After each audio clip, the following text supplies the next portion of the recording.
umalusi yena uyazidela, kepha lo oqashiweyo yena usebenzela inkokhelo. Abantu abaningi basebenzela inkokhelo.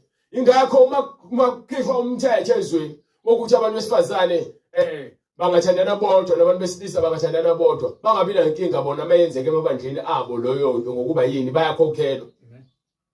Ingakho bekuthiwa khishwa izisu bona abanenkinga ngoba bayakhokhelwa. Ingakho abantu besifazane begqoka amabhlukwe ebandleni ngoba bona abanenkinga bayakhokhelwa. Bazokuchazela ukuthi hayi uNkulunkulu ekhuluma lebandla laka-Israyeli ngalesikhathi ehlane nalelo usuke ehlane lo muntu.